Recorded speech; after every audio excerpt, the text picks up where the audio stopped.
आज श्रीमद् भगवत गीता के 15वें अध्याय के श्लोक नंबर 7 से लेकर के 13 तक का अध्ययन करेंगे और इसमें दिए हुए ज्ञान और सुविचार को अपने जीवन में उतारने की कोशिश करेंगे। तो देखते हैं 7वें श्लोक में क्या दिया हुआ है। पहले से तीसरे श्लोक तक संसार वृक्ष के नाम से क्षर पुरुष का वर्णन किया। उसमें जीव रूप अक्षर पुरुष के बंधन का हेतु उसके द्वारा मनुष्य योनि में अहंता, ममता और आसक्ति पूर्वक किए हुए कर्मों को बताया तथा उस बंधन से छूटने का उपाय सृष्टिकर्ता आदि पुरुष की शरण ग्रहण करना बताया। इस पर यह जिज्ञासा होती है कि उपर्युक्त प्रकार से बंधे हुए जीव का क्या स्वरूप है और उसका वास्तविक स्वरूप क्या है, उसे कौन कैसे जानता है। अतः इन सब बातों का स्पष्टीकरण करने के लिए पहले जीव का स्वरूप बतलाते हैं। कहते हैं, मम एव अंशः जीवलोके जीवभूतः सनातनः मनः षष्ठानि इंद्रियाणानि प्रकृति स्थानि कर्षति। अर्थात इस देह में यह सनातन जीवात्मा मेरा ही अंश है और वही इन प्रकृति में स्थित मन और पांचों इंद्रियों को आकर्षण करता है। यहाँ जीवलोके पद का किसका वाचक है तथा उसमें स्थित जीवात्मा को भगवान ने अपना सनातन अंश बतलाकर क्या भाव दिखलाया है। जीवलोके पद यहाँ जीवात्मा के निवास स्थान शरीर का वाचक है। स्थूल, सूक्ष्म और कारण, इन तीनों प्रकार के शरीरों का इसमें अंतर्भाव है। इनमें स्थित जीवात्मा को सनातन और अपना अंश बतलाकर भगवान ने यह भाव दिखलाया है कि कारण शरीरों में स्थित जीव समुदाय का सूक्ष्म और स्थूल शरीरों के साथ संबंध करके मैं ही इस संसार की उत्पत्ति, स्थिति और पालन करने वाला हूँ।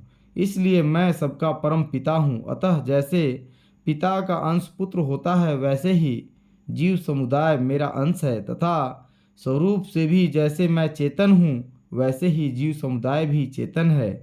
इसलिए यह मेरा अंश है, क्योंकि जो स्वयं चेतन है वह किसी चेतन का ही अंश हो सकता है, जड़ का नहीं।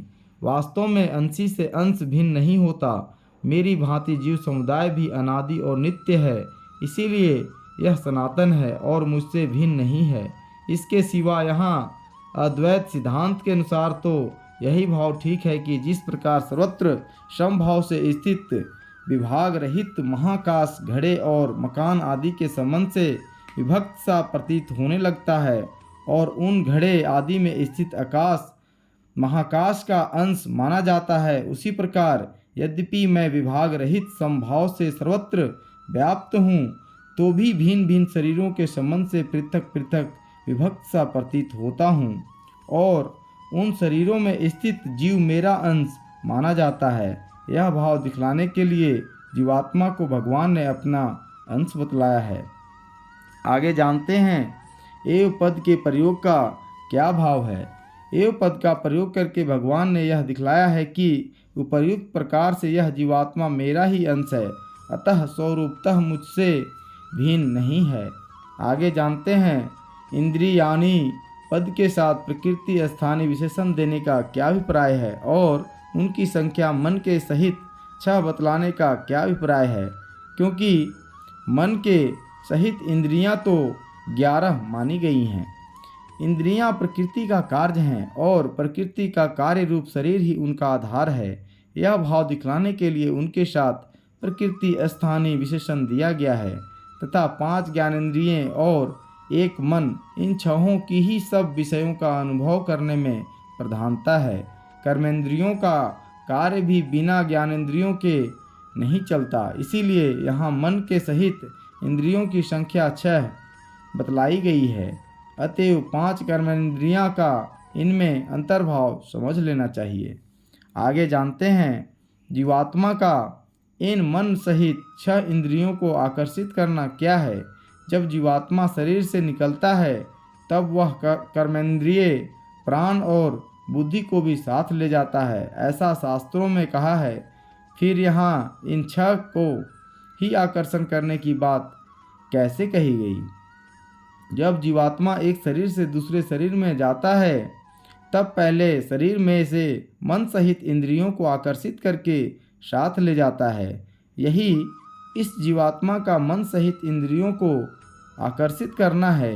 विषयों को अनुभव करने में मन और पांचों ज्ञानेंद्रियों की प्रधानता होने से इन छहों को आकर्षित करना बतलाया गया है।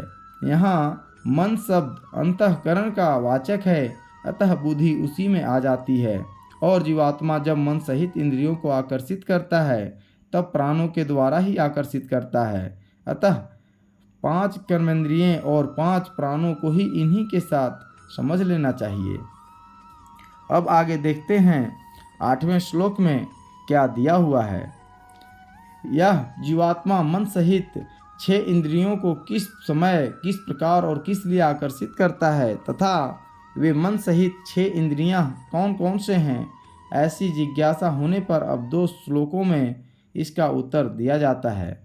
शरीरम यत् अवाप्नोति यत् च अपि उत्कार्माति ईश्वरः गृहीत्वा एतानि संयाति वायुः गंधान इव आस्यात्। अर्थात वायु गंध के स्थान से गंध को जैसे ग्रहण करके ले जाता है, वैसे ही देहादिका स्वामी जीवात्मा भी जिस शरीर का त्याग करता है उससे इन मन सहित इंद्रियों को ग्रहण करके फिर जिस शरीर को प्राप्त होता है उसमें जाता है।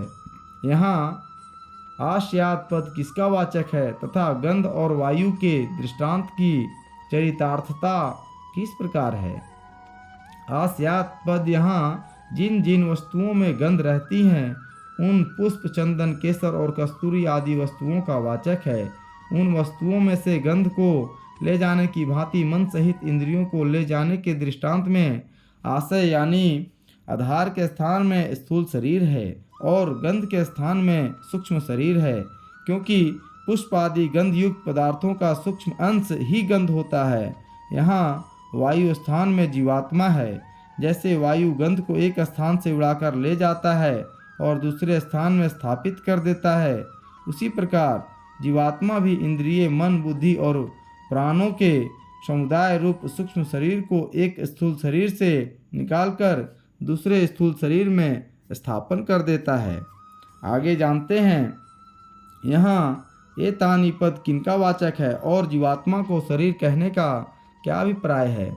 एतानि पद उपर्युक्त मन सहित 5 ज्ञानेंद्रियों का वाचक है।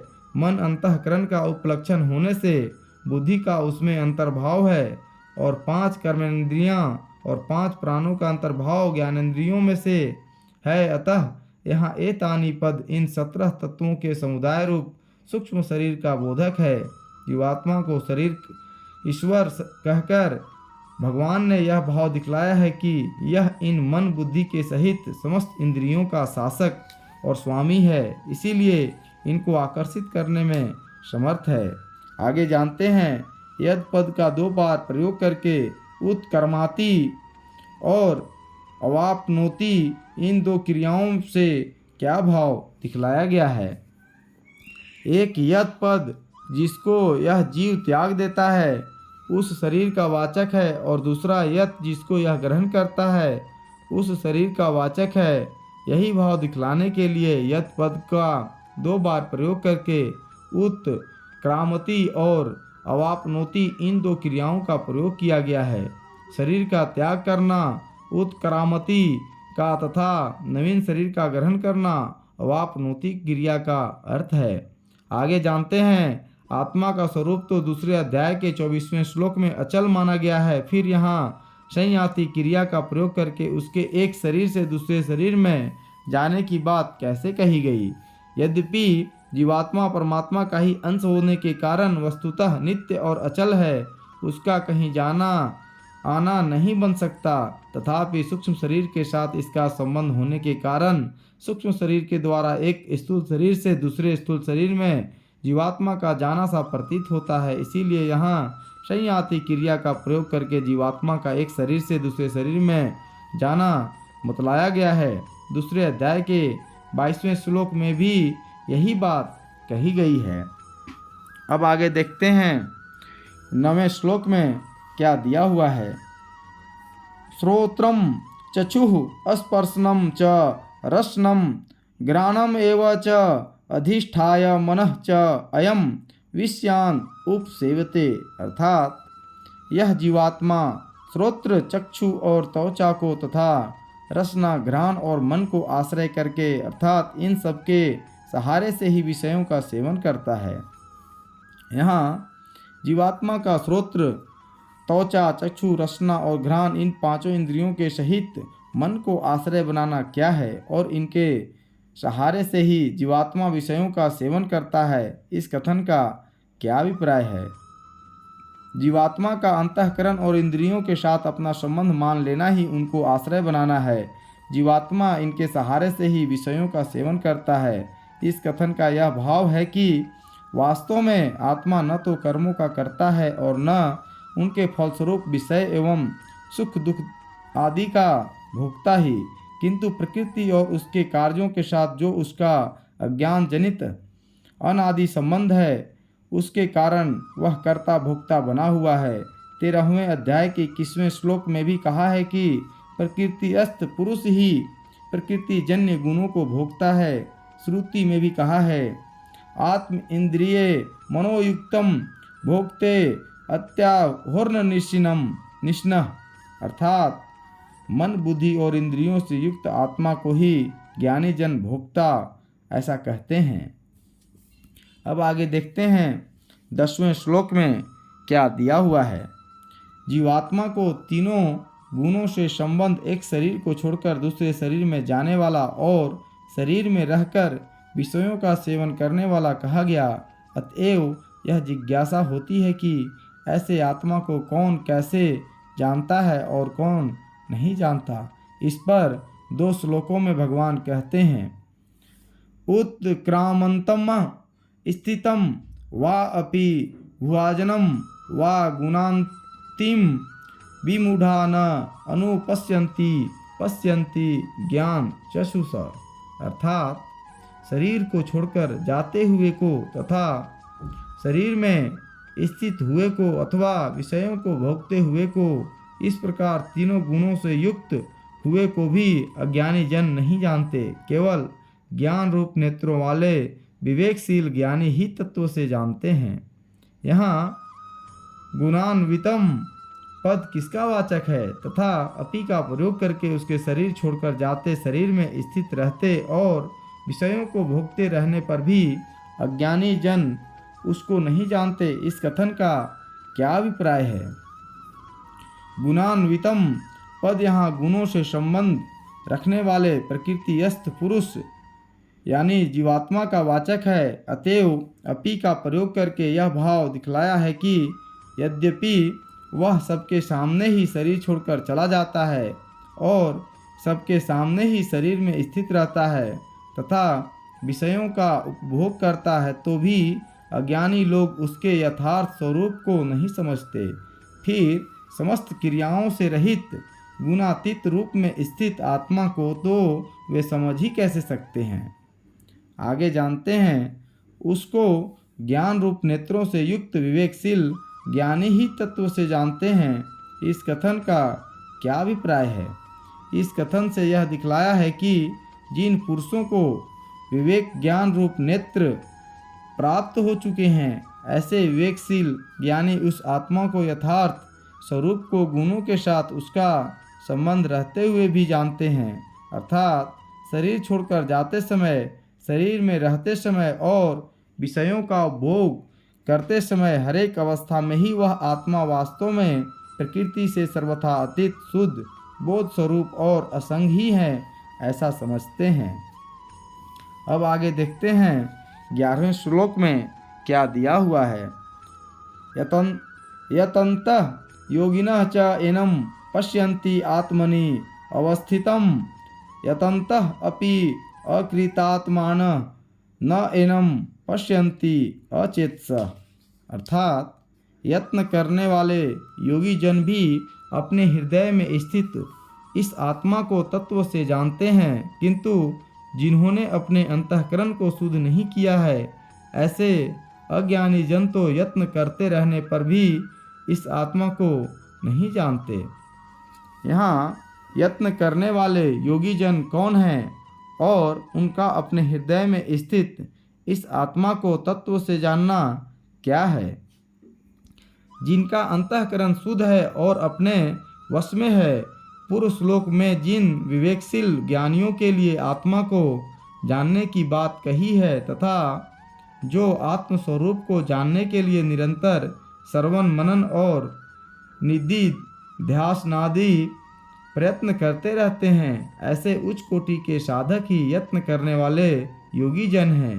तथा जिस जीवात्मा का प्रकरण चल रहा है और जो शरीर के संबंध से हृदय में स्थित कहा जाता है, उसके नित्य शुद्ध विज्ञान आनंदमय वास्तविक स्वरूप को यथार्थ जान लेना है। यही उनका इस आत्मा को तत्व से जानना है। आगे जानते हैं, अकृतात्मानः और अचेतसः पद कैसे मनुष्यों के वाचक हैं और वे प्रयत्न करते हुए भी इस आत्मा को नहीं जानते। इस कथन का क्या अभिप्राय है। जिनका अंतःकरण शुद्ध नहीं है, अर्थात न तो निष्काम कर्म आदि के द्वारा जिनके अंतःकरण का मल सर्वथा धुल गया है, एवं न जिन्होंने भक्ति आदि के द्वारा चित्त को स्थिर करने का भी कभी समुचित अभ्यास किया है, ऐसे मलिन और विक्षिप्त अंतःकरण वाले पुरुषों को अकृतात्मा कहते हैं। और जिनके अंतःकरण में बोध शक्ति नहीं है, उन मूढ़ मनुष्यों को अचेतसः कहते हैं। अतएव अकृतात्मानः और अचेतसः पद मल विक्षेप और आवरण इन तीनों दोषों से युक्त अंतःकरण वाले राजस तामस मनुष्यों के वाचक हैं। ऐसे मनुष्य यत्न करते हुए भी आत्मा को नहीं जानते। इस कथन से यह दिखलाया गया है कि ऐसे मनुष्य अपने अंतःकरण को शुद्ध बनाने की चेष्टा न करके यदि केवल उस आत्मा को जानने के लिए शास्त्र आलोचन रूप प्रयत्न करते रहें तो भी उसके तत्व को नहीं समझ सकते। आगे जानते हैं, 10वें श्लोक में यह बात कही गई है कि उस आत्मा को मूढ़ नहीं जानते, ज्ञान नेत्रों से युक्त विवेकशील ज्ञानी जानते हैं। एवं इस श्लोक में यह बात कही गई कि यत्न करने वाले योगी उसे जानते हैं, अशुद्ध अंतःकरण वाले अज्ञानी नहीं जानते। इन दोनों वर्णनों में क्या भेद है। 10वें श्लोक में विमूढ़ा पद साधारण अज्ञानी मनुष्यों का वाचक है और ज्ञान चक्षुषः पद विवेकशील ज्ञानियों का वाचक है। एवं इस श्लोक में भी योगिनः पद उन्हीं विवेकशील सात्विक उच्च कोटि के साधकों का वाचक है और अचेतसः पद राजस तामस मनुष्यों का वाचक है। अतएव 10वें श्लोक में जो आत्मा के स्वरूप के जानने और न जानने की बात कही गई है, उसी को स्पष्ट करने के लिए इस श्लोक में यह कहा है कि वे विवेकशील तो प्रयत्न करने से जानते हैं और अज्ञानी लोग यत्न करने पर भी नहीं जानते। अतः इसमें कोई भेद की बात नहीं है। अब आगे देखते हैं 12वें श्लोक में क्या दिया हुआ है। 6ठे श्लोक पर 2 शंकाएं होती हैं। पहली यह कि सबके प्रकाशक सूर्य, चंद्रमा और अग्नि आदि तेजोमय पदार्थ परमात्मा को क्यों नहीं प्रकाशित कर सकते, और दूसरी यह कि परम धाम को प्राप्त होने के बाद पुरुष वापस क्यों नहीं लौटते। इनमें से दूसरी शंका के उत्तर में 7वें श्लोक में जीवात्मा को परमेश्वर का सनातन अंश बतलाकर 11वें श्लोक तक उसके स्वरूप, स्वभाव और व्यवहार का वर्णन करते हुए उसका यथार्थ स्वरूप जानने वालों की महिमा कही गई। अब पहली शंका का उत्तर देने के लिए भगवान 12वें से 15वें श्लोक तक गुण, प्रभाव और ऐश्वर्य सहित अपने स्वरूप का वर्णन करते हैं। यत् आदित्यगतं तेजः जगत् भास्यते अखिलम्, यत् चंद्रमसि यत् च अग्नौ तत् तेजः विधि मामकम्। अर्थात सूर्य में स्थित जो तेज संपूर्ण जगत को प्रकाशित करता है तथा जो तेज चंद्रमा में है और जो अग्नि में है, उसको तू मेरा ही तेज मान। यहाँ आदित्य गतम विशेषण के सहित तेजः पद किसका वाचक है और वह समस्त जगत को प्रकाशित करता है, इस कथन का क्या अभिप्राय है? सूर्यमंडल में जो एक महान ज्योति है, उसका वाचक यहाँ आदित्य गतम विशेषण के सहित तेजः पद है और वह समस्त जगत को प्रकाशित करता है। यह कहकर भगवान ने यह भाव दिखलाया है कि स्थूल संसार की समस्त वस्तुओं को एक सूर्य का तेज ही प्रकाशित करता है। आगे जानते हैं, चंद्रमा में और अग्नि में स्थित तेज किसका वाचक है और उन तीनों में स्थित तेज को तू मेरा ही तेज समझ, इस कथन का क्या अभिप्राय है? चंद्रमा में जो ज्योत्सना है उसका वाचक चंद्रस्त तेज है एवं अग्नि में जो प्रकाश है उसका वाचक अग्नियस्त तेज है।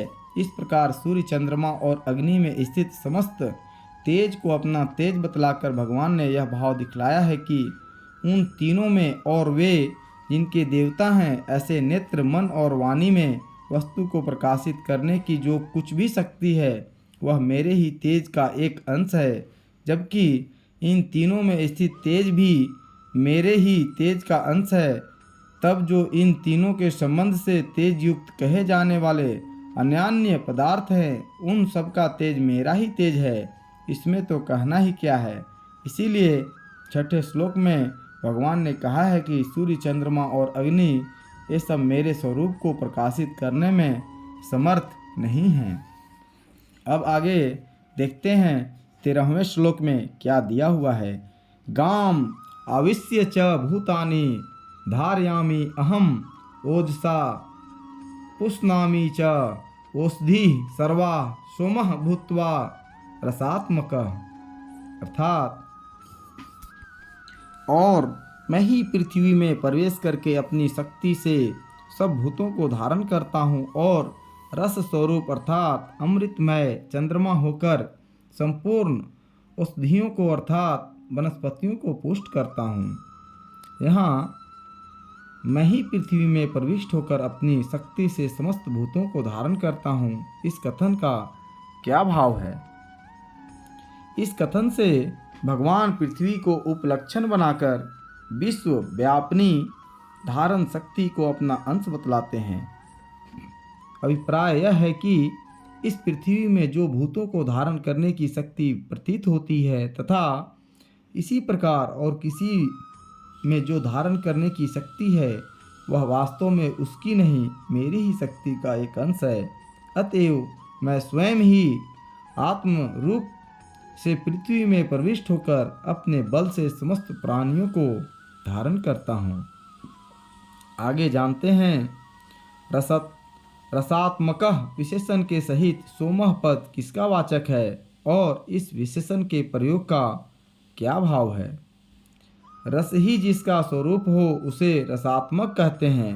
अतएव रसात्मकः विशेषण के सहित सोमः पद चंद्रमा का वाचक है और यहाँ सोमः के साथ रसात्मकः विशेषण देकर यह भाव दिखलाया गया है कि चंद्रमा का स्वरूप रसमय अमृतमय है तथा वह सबको रस प्रदान करने वाला है। आगे जानते हैं, औषधि पद किसका वाचक है और मैं ही चंद्रमा बनकर समस्त औषधियों को पुष्ट करता हूँ, इस कथन का क्या अभिप्राय है? औषधि पद पत्र, पुष्प और फल आदि समस्त अंग प्रत्यंगों के सहित वृक्ष, लता और तृण आदि जिनके भेद हैं, ऐसी समस्त वनस्पतियों का वाचक है तथा मैं ही चंद्रमा बनकर समस्त औषधियों का पोषण करता हूँ।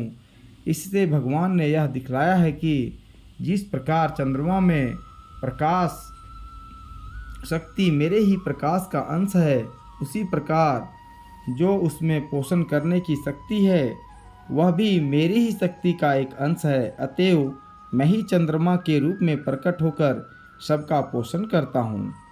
इस प्रकार 13वां श्लोक समाप्त हुआ। आज के लिए इतना ही, फिर मिलेंगे अगले श्लोक में। धन्यवाद।